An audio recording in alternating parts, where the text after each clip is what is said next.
Hello everyone, lifestyle ইয়ার আরও একটি নতুন ব্লগে আপনাদের সকলকে অনেক অনেক স্বাগত জানাই। আশা করি সকলে ভালো আছেন, সুস্থ আছেন, সাবধানে আছেন। নবমীর সকালবেলা পুজো টুজো দেখে আসার পর বাড়িতে ফিরে দুপুরবেলা খাওয়া দাওয়া সেরে নিয়ে সন্ধেবেলা নাগাদ এখন চলে এসেছি মেমারিতে ঠাকুর দেখতে। আর প্রথমে এসেই মেমারি স্টেশন বাজার চত্বরে যে প্যান্ডেলটা হয় সেখানেই গিয়েছিলাম। তারপর সেটা দেখে নিয়ে এখন আমরা যাচ্ছি বাকিগুলো দেখতে। আর এই প্যান্ডেলটা দেখুন কি সুন্দর হয়েছে। প্রত্যেকটা প্যান্ডেল একটার থেকে একটা যেন ভীষণ সুন্দর।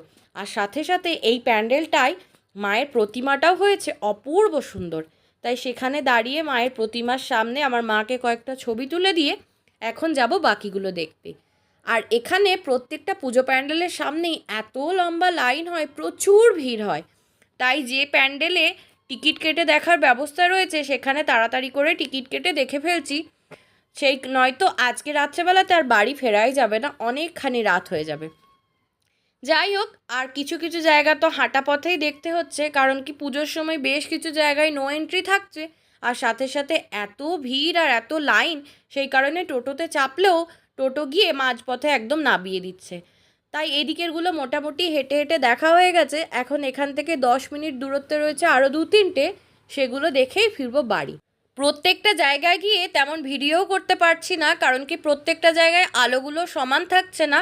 কোনো কোনো জায়গায় এমনভাবে আলো থাকছে ভিডিও করলে তেমন বোঝাও যাচ্ছে না। যাই হোক, চলুন আজকের মতো ঠাকুর দেখা কমপ্লিট। এখন ফিরবো বাড়ি। সাথে সাথে এই ব্লগটাও এখানে শেষ করছি। ব্লগটা কেমন লাগলো অবশ্যই কমেন্ট করে জানাবেন, আর ভালো লাগলে একটি লাইক করবেন। সকলে ভালো থাকবেন, সুস্থ থাকবেন, সাবধানে থাকবেন। দেখা হচ্ছে আপনাদের সাথে খুব শিগগিরই পরের একটা সুন্দর ব্লগ নিয়ে। ততক্ষণের জন্য টাটা।